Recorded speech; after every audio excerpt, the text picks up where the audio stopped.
I missed. It's on YouTube. You can watch it on YouTube. So many things happening in one day. Yeah. I'm surprised anybody reads that. Rabbi, What's the point? You just sit in front of your, in front of your computer Yeah, and communicate. yeah. Just watch YouTube.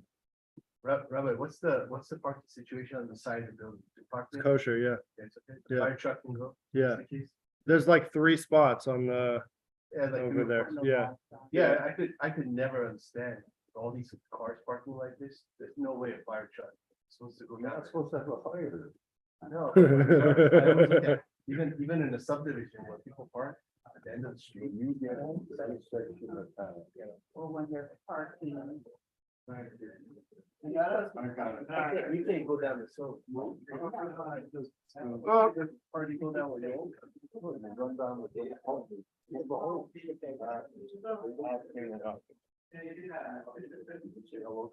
Just some napkins to clean. Then what events is having. They started before program. And.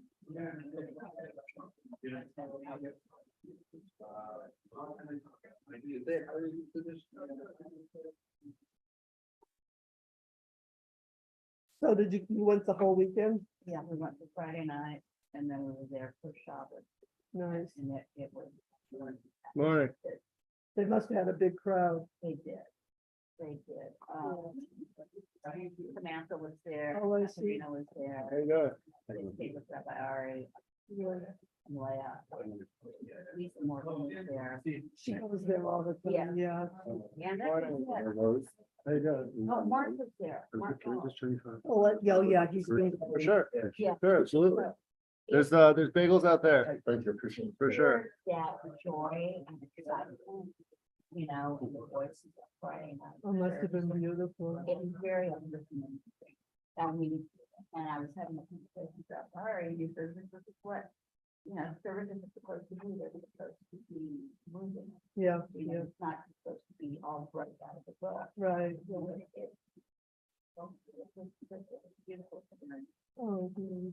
Oh. Yeah, with you, That's kind of unbelievable. Boy, That's a I nice was story. sitting behind the gym, Uh-huh. and I saw him walk up there. Mhm. Short, not imposing by any Uh-huh. stretch. And then I heard his voice. Oh, I thought, where's it coming from? And then, oh, he beautiful. has a tremendous amount of it. Wow, nice. and then it was Friday night entertainment, we sang, people from business. group, Oh, did he? Yeah. Part of Empire, Lotto, Oh, nice. then they did the South African. It was still. They were doing, it was just like, Oh, okay, nice. Friday, they're right, okay, Nice. it was quite a show. All right. Let's do this. Feels like it's been a long time. Yeah. Are we? Yeah. No. No, It's been 2 technically, right? two. Last week we had the special guest and I was out of town. Okay, so we're on page 171 in our text. And for all of those who have felt like we're very far out in the weeds, we might make some headway today. We're gonna attack. So just to briefly remind ourselves how we got here. So we introduced. We're trying to dissect the relationship of the way God relates to creation, right? There is God and there is existence that we're calling creation. And the manners, the modes in which God relates to that, the ways in which creation is facilitated, we have 2 broad terms for. One is revelation and the other is concealment. And we connect those, the tradition connects those with two names that we employ for God. One is Yud-Ke Vav-Ke, which in times of prayer we refer to as Adonai. Otherwise, we try to refrain from using that unless we're reading the Torah or a prayer or a blessing or something. So we use the word Hashem, or in the Kabbalistic language, we use the word Havaya. Havaya is a permutation of those four letters of God's name. And it really means like existence. It means like isness. And the other is Elohim, or colloquially we say Elohim. And Elohim is all about concealment, right? The classic place we see that is that Elohim has the same numerical value as Hatava, as nature, that the natural order sort of has godliness concealed within it, right? The regularity and the consistency of the sun always rising in the east and setting in the west and things like that, the natural order of things sort of conceals the godliness to it, but there is a divine energy that is facilitating that process at all times. And we presented first that there are that these look like two opposite effects, two opposite forces. They contradict each other, or maybe they respond to one another. And then we said that that is in some ways problematic, because that's what the Midrash tells us. But then the Zohar says that at the same time, the mystical tradition tells us that they're kul echad, they're all one. So if they're opposite, they can't be one, right? So this is the circle that we've been trying to square, or the square that we've been trying to circle this whole time, is trying to figure out how they can be equal and opposite and also unified and singular at the same time. And our last discussion was really about saying that both of them are expressions that are sort of working in the same mode from different vantage points, that one sort of presents as concealment and one presents as revelation, but ultimately it's two modes of relation that are one and the same. And the way we got there was a very elaborate, laborious metaphor about teachers and students, right? And the relationship between the teacher and the student, and the way the teacher transmits information to the student. And we said that when the student receives the concept, it seems like initially what he's receiving is the most external, the most superficial elements of the concept, and that he has to, of his own mental capacity, break it down and further digest it and figure it out for himself. But we said that while that's true for the teacher, it would, on first glance, it seems like when the teacher conveys the concept, he has to conceal it as well. But we said ultimately it's in its entirety for the teacher. The teacher has to teacher has to understand it in its entirety, and it has to be apparent to him in its entirety for him to convey it effectively and successfully, which means that it's not concealed for the teacher. If it's not concealed for the teacher, then that means that ultimately it's not concealed for the student. And that means that the concealment that's going on there only presents as a concealment, but is not a true concealment in that sense. And we said the same is true in the way God relates to creation, that while there is a presentation of concealment that is very real for us, right? There is, in some sense, the way from God's perspective, so to speak, right? We said that God's essence is here present in this room, right? It's present in all space at all time. The fact that we're not sensitive or attuned to it is our own limitations, but it reflects nothing of containing God in any way. And the way that we're going to get out of the weeds from this whole conversation that we've been going on for a few months now is that the question that sort of naturally arises at that point is that if God is present, and we're saying that this concealment is only sort of a perspective deal that we're sort of programmed to perceive, then why is life so difficult, right? If God's here and present, then things should be awesome. Things shouldn't be hard, right? There shouldn't be challenges if God is present here at this moment. Challenges make me think like God is missing, right? There is a lack of divinity. There's a lack of God consciousness. So that's where we're going to get to today. That's where we're going to sort of try to make this a little more applicable and sort of shift our focus. So let's pick up page 171, right under the gray box. The ultimate purpose of Elohim is to reveal the light of Havaya, right? That the concealment is working to facilitate a more effective revelation. The Nimsa Shahester the Shem Halikim Ene Hester Amiti. It comes out from this entire discussion that we've had, what comes out is that the concealment that is facilitated through Elikim, the notion of concealment is not a true concealment. It actually is part of what facilitates there to be an ultimate revelation. It facilitates that us as limited creatures, as limited entities, can have a relationship with that which is infinite, that our limitations don't limit us from having a relationship with God. The nature of concealment actually facilitates our ability to have a relationship with God and to conceive of God in whatever limited way we can, right? This is like, for example, the Talmud talks about that we don't come up with our own names or praises for God, right? And part of the reason for that is because language is fundamentally limited. So we use the language that we've inherited from our ancestors, from the rabbis and from the forefathers, and that's the language that we employ. But fundamentally, due to the limited nature of language, it would be inappropriate for us to say that God is amazing, right? Because he's so much more than amazing. We're selling him short. But ultimately, the fact that we're even able to create a sentence like that, the fact that we're able to articulate that God is amazing, is part of that concealment that facilitates our capacity to be in a relationship with him.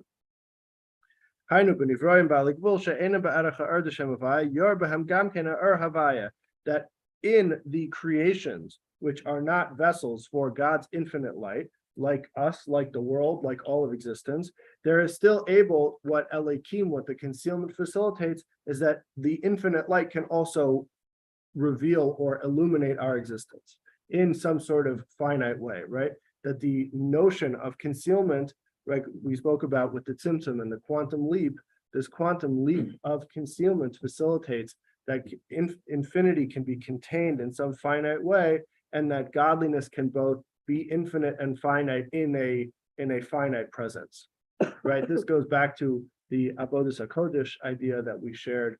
Avodas HaKodesh is a medieval Kabbalah book that mentions that just like God has to have the capacity to be infinite, God has to have the capacity to be finite.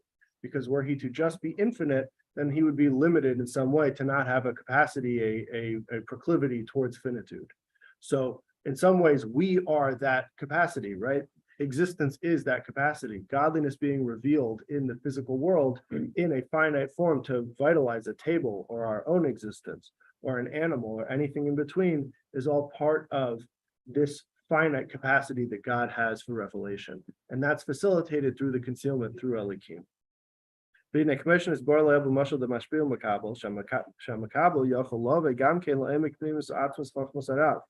And this goes back to the example that we gave, the relationship between the teacher and the student.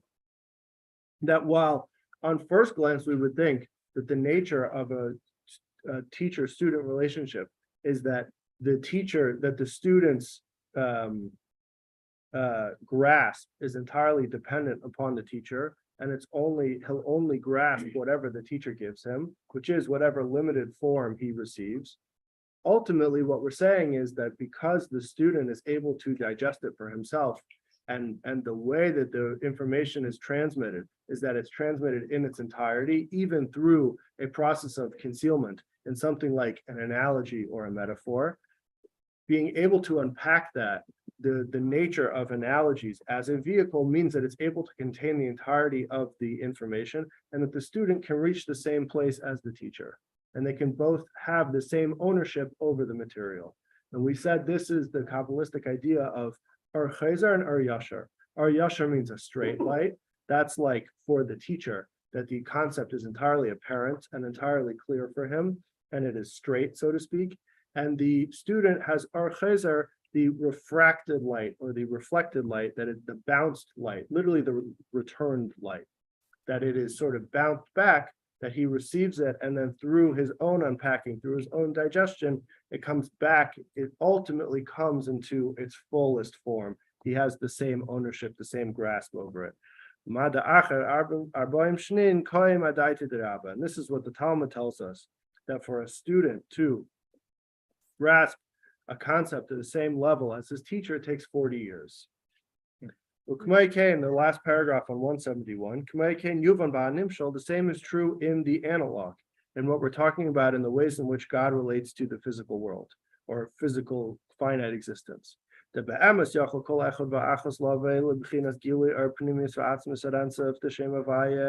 the truth is that every person can ultimately develop a relationship with the Gilui or Pnimius Va'atzmus Adansa T'Shem Havaya, with the essential revelation and the essence of the illumination of God's infinite name, of God's infinite expression, the Gilui Benafshe, which is revealed through our soul, right? That each one of us, we're told, has a divine soul, which is a piece of God, which is our connection to the infinite, which is our connection to the divine. And this is the essence of our existence. And when we dial into that, we're able to ultimately dial in some way to God's infinity, right? When we're able to look past our ego, look past our physical existence, and realize that what makes us us is something deeper, is something spiritual, is something essential. That essence is our connection to God Almighty. And that essence is in some ways a microcosm for God's infinity. And like we said before, that Ar is Me'ein Amar, that light always contains all the elements of the luminary.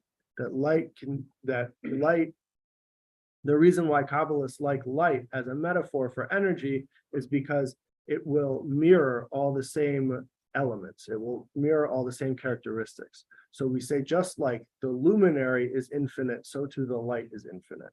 So just like God's essence is infinite, so too the expression of God's essence is also infinite. And that makes our soul in some way a piece of that, a microcosm of that. So when we're able to tap into it, then we're able to tap into God's infinity in some way. You had a question? Why 40 years? I kind of have like a two-part question. Sure. The first one is why 40 years for, the student takes to learn. And the second part of that question is, do some people come into this life with a certain level of divine knowledge? So 40 years, 40 has an element of wholeness to it. There's a sort of completion to the number 40, like the Jews spent 40 years in the desert. 40 is a prominent number in Judaism. I don't know if it's a hard and fast rule, but there is an element in which 40 is connected with understanding. We're told that when a person reaches 40, they reach a new element in their understanding, a new degree in their understanding. The Mishnah tells us, the rabbis tell us that each decade of a person's life sort of has a hallmark or a characteristic. 30s is about strength, 40s is about our capacity, 40s is about understanding. So there's in some way the experience of doing anything for 40 years is about cultivating a new relationship, a new mode of understanding to that. So in our life, once we reach 40, we sort of hit that point and we've been around long enough that we start to get there. But when it comes to working on a certain concept, that'll, from the time that we're initiated into that concept to total mastery, is generally 40 years. Your second question was, do people come with divine knowledge? The rabbis tell us that every baby in utero learns the entire Torah and is then made to forget it in some way. Each one of our souls is not comprised of the 10 spheros, but expresses itself and relates through the 10 spheros, right? These 10 spheres that we talk about, that Kabbalah talks about, the first three are intellectual. So the intellect is a soul experience, and each one of us has a unique soul and a unique makeup to our soul. So that's why each one of our intellects are different, right? And we relate to things differently, and we conceive and understand of things differently. So just like there's a sort of hierarchy in souls that people can be more spiritual or less spiritual, at least there's a hierarchy in how much soul is revealed in a person, right? That some people are more in tune with their soul and some people are not. There are also sort of different sources of souls in some way, but so there can, I suppose, be some different inclination or different proclivity in different souls to have more knowledge or be more intellectual or more emotional, in that sense. Then yeah, cool. All right.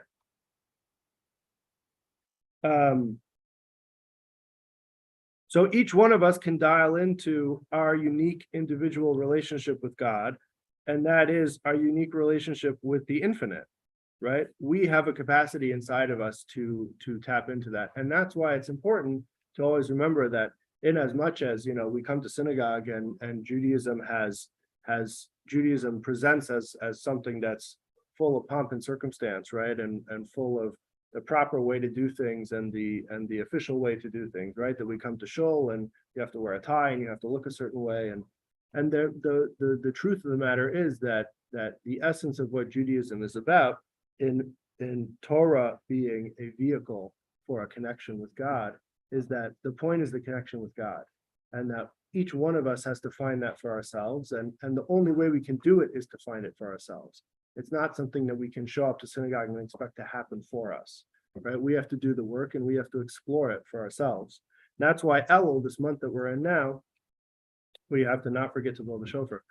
The month that we're in now is really the important month of doing that for ourselves. And not to go on too much of a tangent, but that's why the Kabbalists, the Hasidic masters always talk about the king is in the field.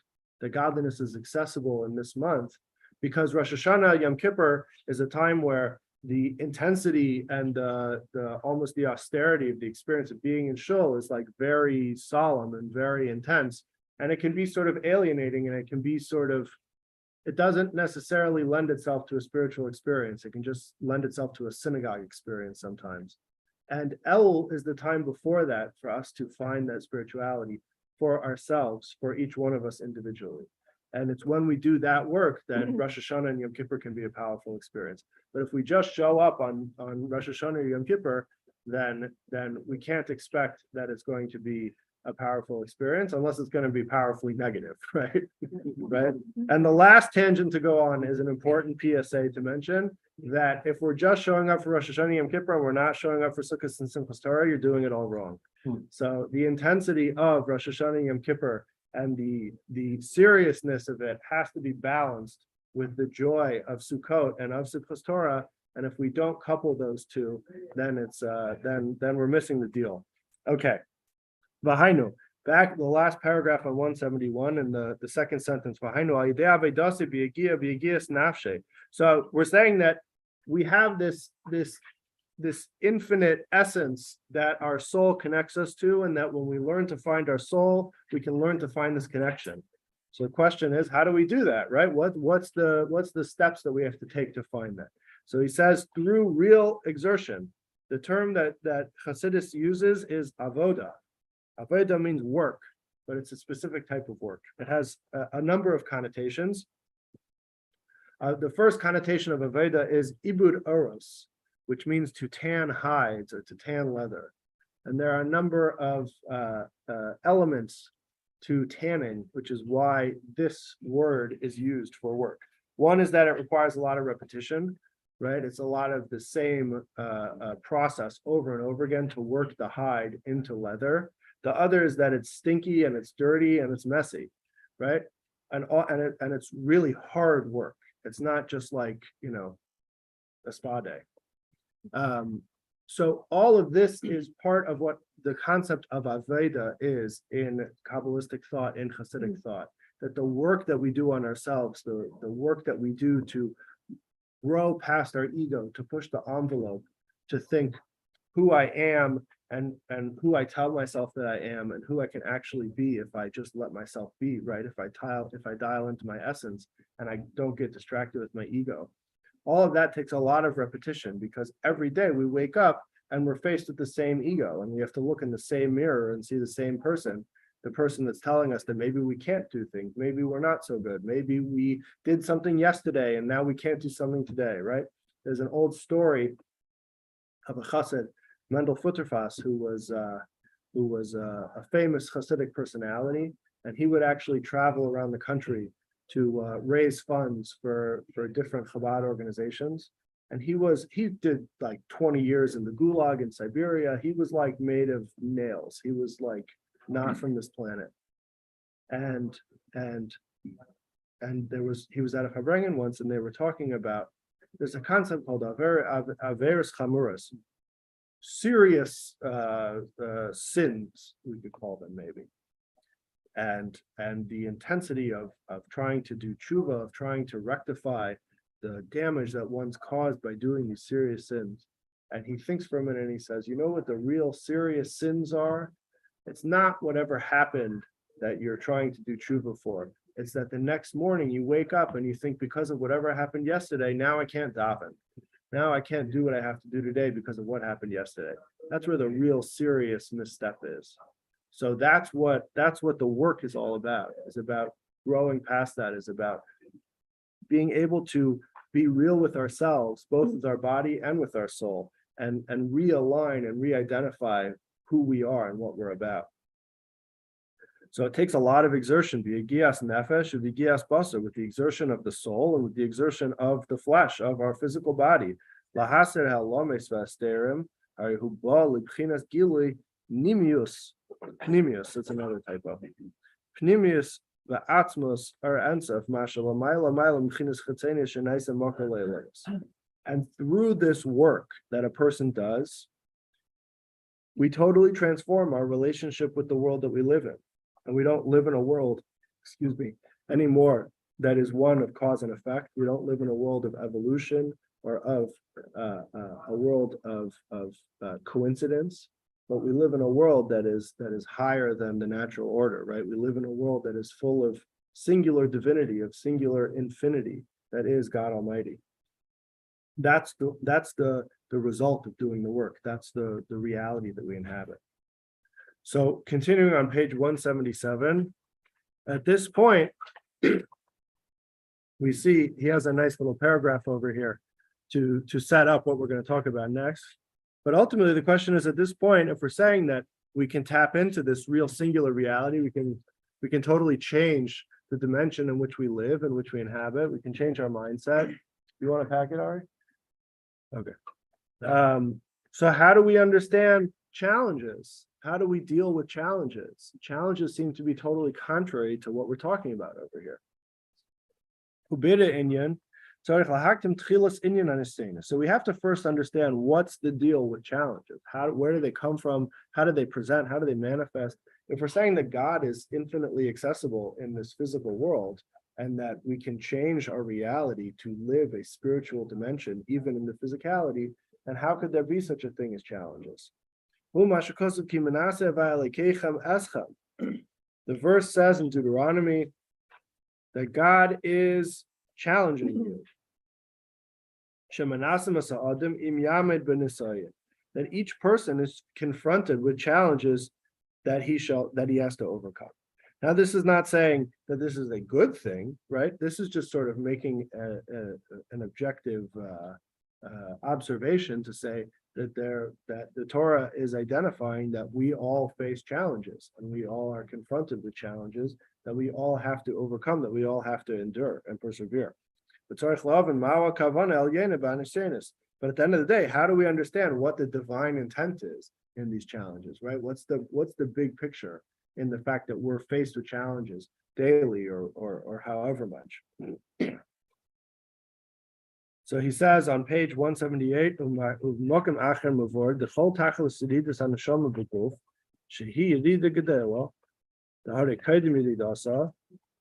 there's a source that is brought in Kabbalah and in Hasidic thought that says, in fact, that part of the notion of challenges, and it could be that challenges are actually one of the main elements the soul comes down into a physical form, into a body to endure.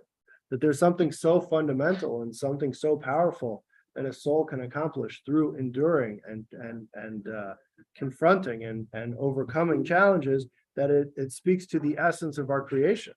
or the purpose of our creation.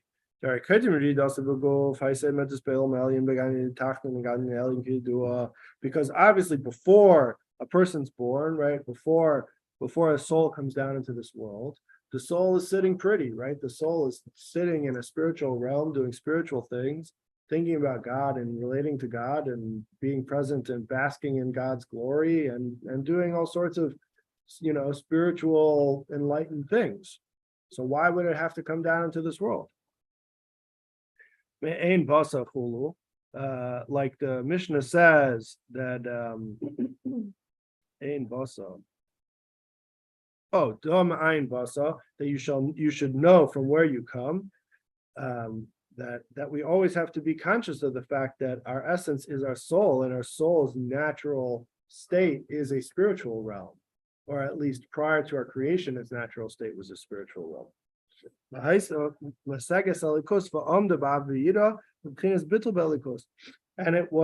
its reality prior to coming into a body, the soul's reality is one in which it is being present in spiritually enlightening consciousness constantly, right? And it's working on itself, and it is experiencing Abba and Yira, love and awe, love and amazement, these intense emotions and these intense conceptions in its relationship to God, right?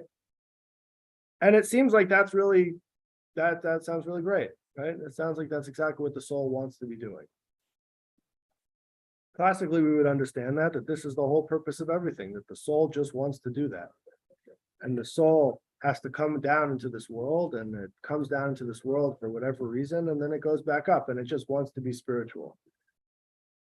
One of the most radical notions of Chassidus is that really the soul coming down into this world is everything. And you see this a lot in the Alter Rebbe and the first Chabad Rebbe's discourses in what he writes, that he really emphasizes more than I've seen anywhere else, living with the consciousness that the soul's capacity while it is in a body in this world is totally beyond any spiritual experience it could have in a spiritual realm. And because of that, it's really upon us to inculcate that consciousness into our experience, into our day-to-day life, and really, radically transform how we live our life, to invest in Torah and mitzvahs, to invest in our relationship with God, to activate this real transformative experience. So while the soul has a great time maybe in some spiritual realm, it's a limited experience, because the soul is a finite creation, and it can only experience so much godliness, and it can only conceive of so much godliness. And like we talk about the paradox of being a Jewish person in this world, the paradox of being a finite person with an infinite soul, or with a soul that has an infinite capacity, an infinite connection, is that we're able to experience, or to activate, or to dial into God's essence in some way that is only a function of being a soul in a body. That's the experience, the human experience in this physical world. Robert, Yes. I'm sorry, just in a nutshell, what was the connection between Havaya, Elohim, toiling, and challenge? So we're saying that Elohim facilitates there to be a concealment. The concealment is ultimately what allows us to have a relationship with God. Be that as it may, we also understand at the same time that God is present here in his essence within the physical as well. And if that's the case, how do we understand that there can be such a thing as challenges? And then we sort of move the needle on that a little bit to say that the Torah identifies that we all experience challenges, and we know that this is something objectively that is true. So what is the divine intent in challenges? If concealment is facilitating our relationship, then why can't concealment facilitate our relationship in a way that is smooth sailing? Why does the vehicle of concealment have to facilitate our relationship in a way that challenges can manifest. I just thought of something. Yeah, When the Torah was given, it Mhm. says to remember the Shabbos and keep it holy. right. No, now what? It doesn't tell you what to do. It That's right. doesn't tell you about 39 prohibitions. That's right. That's It right. doesn't tell you about thousands of Yeah, details. right. We have to make the connection and figure it out for ourselves. Right, right. That's exactly right. We spoke about by tefillin, right? The Torah, the word tefillin is never in the Torah, right? All it says is that you shall tie them to your hand and they shall be a totophos between your eyes, right? Which is a otherwise untranslatable word. We have no idea that from just the Torah, we would have no idea what Right. tefillin are, right? So that speaks to the purpose also of the oral tradition as well. And the function and how much wisdom is conveyed through the oral tradition that, tefillin going back thousands of years that they find in archaeological digs look identical to our tefillin, right? That forever Jewish people have been putting on the same tefillin, even though it doesn't say it anywhere, right? It's all part of that oral tradition. And we need the Torah, the relationship between the two of those and our intellect as the bridge between the two of those is the way that we bridge that gap, the way we navigate our Judaism in this physical world. The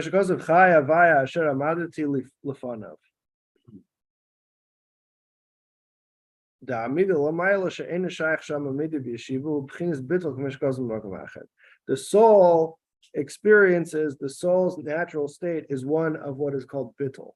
Bittul is do they translate bittul over here? Yeah, so classically people translate bittul as nullification. The reason why we tend to do that is because in halacha there is a concept called bittul in the laws of kosher, and that is right. If I have a pot of chicken soup and some milk falls in, then I'm in trouble, right? But there's a ratio of what's the danger zone and what's okay, right? If there's enough chicken soup to negate the milk, then it's still kosher, right? And so that concept is that ratio concept of being able to negate the milk in a certain ratio is called bittul. We refer to bittul b'shishim would mean 1 in 60, right? So if it's 1 drop of milk, if I have 60 times that in chicken soup, then I'm cool. If it's dry ingredients, we have bittul b'roiv, which means a majority rules 2 against 1. So there's different systems of bittul, and we generally conceive of that as being a notion of nullification because it's as if the milk isn't there anymore, right? We all know the milk's still there, right? But it's as if it's not there. So when we talk about it in relating to our soul or in metaphysical terms, it's really about a suspension, right? It's about a suspension of self, a suspension of feeling ourselves, right? Like the milk is suspended within the chicken soup and it's as if it's not there. So the soul's natural state is this bittul state, is this suspended state where it doesn't feel itself as primary, right? We exist and we feel ourselves first and everybody else is a supporting actor in our story, right? And then if we do some work on ourselves, then we value other people's humanities and we're not just, tyrants. But that takes some work, that takes some maturation and some growing up. But our natural state is to see ourselves first and everybody else is secondary. That's sort of that's the process of growing up and learning, right? So for the more work we do on ourselves, the less we feel ourselves as primary. The soul is naturally programmed to not feel itself as primary. It's naturally programmed to see God as primary, right? God is the true existence from which all other existence stems. So the soul is naturally programmed with that consciousness. We have to learn it for ourselves, right? That's why we're born. We have a physical body that the soul comes into for us to learn how to navigate that deal. Is there any step higher than tyrant? I'm gonna go. I want to go for the top. I'm not maybe dictator. I'm not sure. Okay, the last paragraph on 178. So the soul goes from this totally serene, tranquil, suspended reality of all God all the time, of totally spiritual delight and bliss, and it descends level to level. And it descends into this physical world that is distant from God, that is distant from God's apparent reality, from any type of overt expression of godliness. Totally different from the way it was in the spiritual life.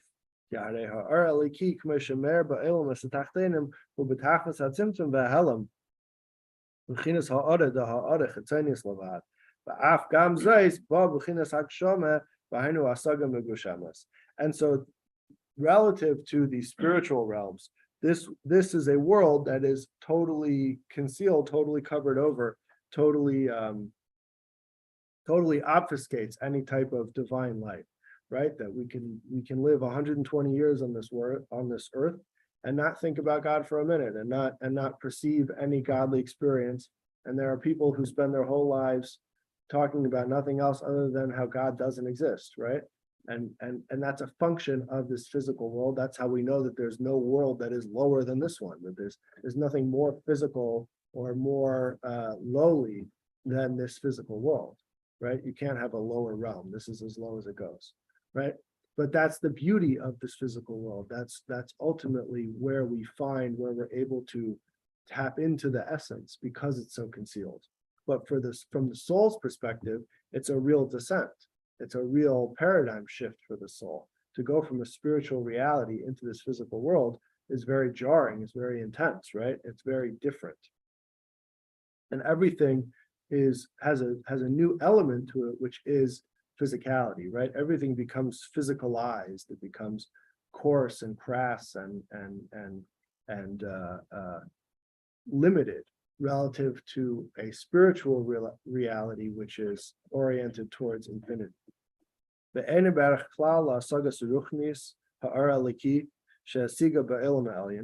And this experience is totally different from anything that the soul experiences in a spiritual realm, right? Even the way that we conceive of metaphysical or spiritual things still has a tinge of physicality to it, because we're such physically oriented people, right? Because we live in this physical world and everything orients us towards the physical. So we have to, our capacity of conception, all our intellectual capacity is bound in some ways by an orientation to the physical, right? To imagine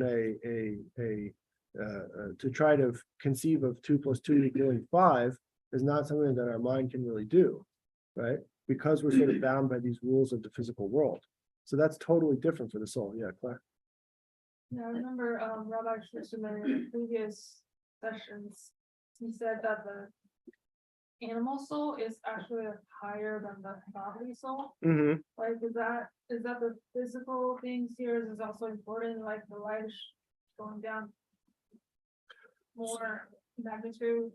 Yeah. So what Kabbalah talks about is that the lower something manifests or presents in this physical world means that it has a higher source in God's essence, and yeah, I would say ultimately in God's essence, right?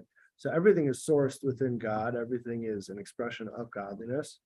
And so there are things, the more physical something becomes, or the more physical something manifests, it means that its source is ultimately higher, but it falls lower, it comes down lower. The example that the Bahir gives, which is an ancient Kabbalistic text, is about imagine a wall that falls over, a wall of like stacked stones, right? Like a brick wall. So the stones that are the highest are going to fall the furthest from the wall, right? In a sort of like hypotenuse type of deal, you could think about it. So the higher something is sourced, the further it descends. And the way we see this most apparently is in how food works and how sustenance works, right? That in the hierarchy of existence, humans are at the top of the food chain, and plant matter and minerals are at the lowest level of the food chain, or of the kingdoms of existence, right? But we get our sustenance from minerals and from plant matter and from things that are lower than us, because ultimately they're sourced higher than us, right? If they were just purely lower than us, it wouldn't make sense that we could sustain ourselves on their sustenance. They would be able to provide sustenance for us. But because they have this spiritual source that is much higher, then we're able, they work as a conduit for us to dial into that spiritual sustenance, even that physical sustenance. So in that sense, back to your question, in that sense, the animal soul is in some way rooted higher than the godly soul. And it has, and ultimately what we're doing in this world, and he's not saying this right now, but sort of from an outside of the mind, the work that we're doing is in as much as it is with our godly soul and bringing our godly soul to the forefront. It's not really any great feat for our godly soul to be excited about God, right? Our godly soul's programmed to be excited about God. And for us to operate from a place where our godly soul is motivating us to do mitzvahs, motivating us to do positive things, is not, I mean, it's a big deal because our body doesn't necessarily want to do it. But the real work is to incorporate our animal soul, is to incorporate the ego, is to incorporate the reptilian brain into a relationship with God. That's really where the essence of the work is, because that's where there's true radical transformation. That when the entirety of our existence, the entirety of our human experience wants to be in a relationship with God, that's real transformation. Yeah. Am I understanding correctly that there's different types of souls? The Kabbalah says generally that we have two souls. There's an animal soul, a natural soul, or an animalistic soul, which is connected with the ego. It's connected with the sort of reptilian brain, survivalist function type of experience. And then there's the godly soul, that is our most sophisticated capacities, that which orients us towards a relationship with God, that which serves as an impetus for us to have a relationship with God. So is the animal soul just specific to the physical body? So the way Kabbalah talks about it is that both of them exist simultaneously in our body. Our body is almost like the playground or it's like the playground that they both sort of operate in or battle over. You could also think of it as the body is the vehicle. And these are two consciousnesses, if I said that correctly, that are like driving the body. So like when I sit down to eat, I'm eating with my body, but am I eating because I need sustenance to serve God and to have a relationship with God and be able to do positive things? Or am I eating because I want to, just indulge myself? Yeah, sure. What is your concept of God? Just because I think I shared with you, I have different understandings of God. Like, what is your concept of God? So Judaism is essentially monotheistic, but in that monotheism doesn't entirely encapsulate the whole deal. So we're very adamant that there's one God, and we make no qualms about that. It's monotheism doesn't entirely encapsulate the idea because there's an element of what the academics would call panentheism to it, which is that pantheism is that God is nature and the universe is God, right? And we don't believe in that. That is fundamentally limited, and we're all about God is totally unlimited and beyond even the duality of infinite or finite, like we're saying. So panentheism means that it's within nature and beyond nature, and all of that is singular, all of that is one. God is we're told that we can't necessarily, we can have Yudias HaMatzias, we can know of his existence, but we can't necessarily speak so much to the characteristics or the qualities of God. Classically, Judaism employs a lot of like negative theology to say what God isn't as a way to say what he is. You see that a lot in the medieval thinkers. But God is the creator of the universe and the true essence of existence. Yeah. Okay.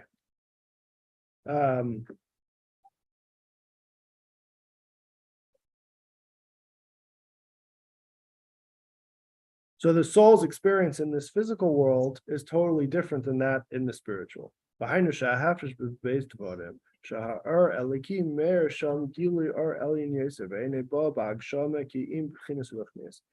the spiritual realms, the soul's conception of godliness is spiritual, right? Whereas once it comes down into a physical form, once it comes down into our body, into a physical experience, the entire conception is different.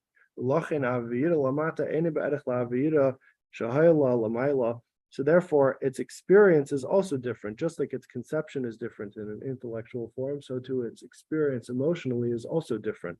The way it relates emotionally, what it feels, so to speak, is also different, right? The fact that we use the word feel and we conceive of these things as feelings speaks to the difference of the way the soul relates in a spiritual realm to what our experience is in this physical world, right? That what we conceive of as physical beings is a feeling experience, but these experiences of what we call love, ava, and yira, awe, or amazement, for a spiritual soul not relating to a physical reality, those are totally different experiences. We sort of conceive of it as feelings, right? It's like I saw Manis Friedman talking about, since the giving of the Torah, one of the things that has always bothered the commentators and one of the conversations that's always been had is about the nature of anthropomorphism in the Torah, right? Using human terms to talk about God, using things like God's hand or God's arm or things of that nature, using those expressions to speak about God. And so there are classically different realities, different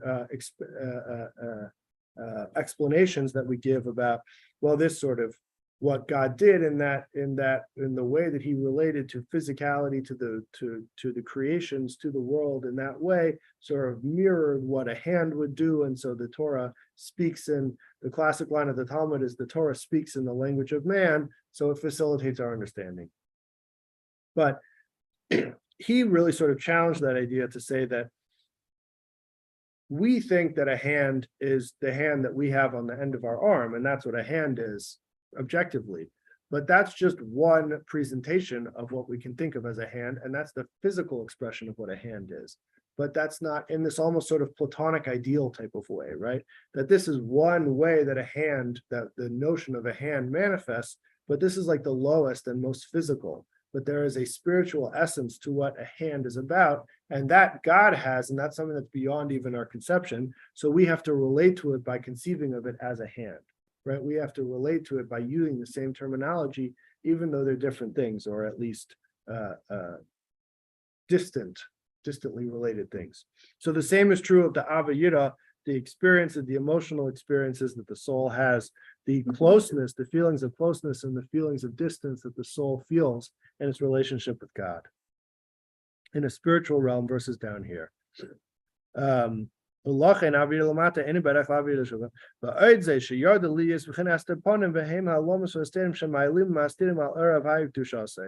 furthermore, this descent is characterized by Hester Panim, by a concealing of God's face, right? By a limitation on how we can perceive godliness. But it is through that we're able to be physical beings and relate to God, right? And we're sort of freed to not have to be spiritual. We're freed to be physical, to be in this physical realm, to inhabit a body, to have the capacity or the wiring to feel ourselves first. And yet at the same time, we're able to transcend that. We're able to exert ourselves to grow past that and to have a relationship with God instead. And it takes a lot of work to do that. Takes a lot of effort. And it calls out who you read the Gedolah Ma'ed. So all of this is a real descent. It takes a lot of work. It's a long process for the soul to be in this physical world and yet dialed into and activated, right? We're born as babies and as children with not any sense really of our soul. And it is the entire maturation process of growing up and seeing our shadow, right? That type of experience, right? Learning about ourselves and doing the work to get to know ourselves and to get to know our intimate, desires and feelings and conceptions. And learning all of that about ourselves is about learning about our soul. And especially once we're even conscious of it a little bit, to then do the work to bring it to the forefront, to operate from the soul place, that's really where the work becomes the main thing. In etachas kavanas yiridasa, hu bishvil hanisyan sheboim la'adam shehen b'china hesed ponim. So in that sense, it is through the challenges that we're able to really realize that the challenge is the last paragraph on 179. The challenges become the ultimate tool and the ultimate vehicle for us to learn about ourselves and to learn about what our true essence is, which is our soul. Like,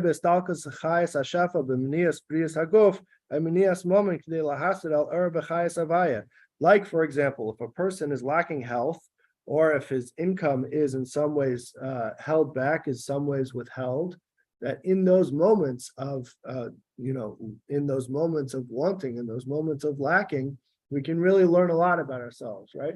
We can learn a lot about what our true essence is and what we really care about in this world and what makes us tick and what we need, right? There's a lot of things that my daughter is too, and everything now she's decided that she needs. I need this, right? And it's like, she's like, no, I need this chalk. Like, no, you don't. Like, you're gonna be just fine without it, right? So the notion of needing what we tell ourselves we need, right? All of those things, we can challenge that status quo. We can shift our perspective.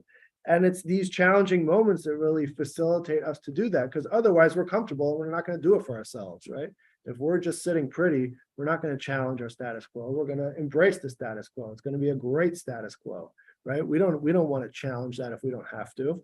So there is some purpose to that in the concealment that facilitates these moments of growth.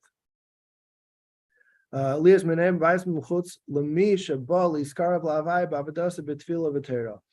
it is in this concealment, in these challenging moments, when we, from this place of discomfort, from this place of want or of lack or of need, when we invest in our relationship with God through study or through prayer or through doing kind acts of positivity, it is those moments that we really shift and we really transform what we're about and the place that we're operating from, whether it's a place of comfort, of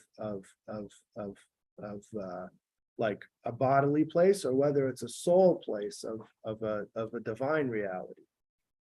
And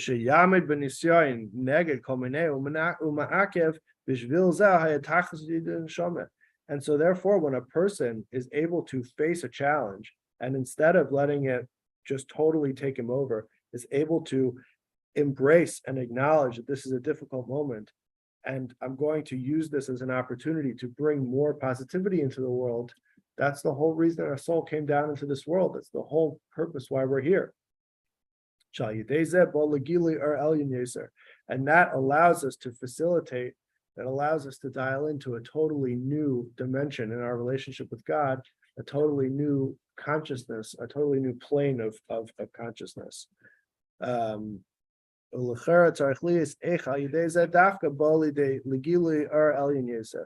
So, but we're going to have to explore further, how could it be that this is the vehicle, this is what facilitates a higher consciousness. So we'll hold it over here for now, because I think it's going to be a longer conversation, so we'll save it for next week. So just to conclude, being that we are in El El is a time for us to really double down on the positivity that we put out into the world. And it's a time for us to reflect on, like we said at the beginning of the class, where we find our most individual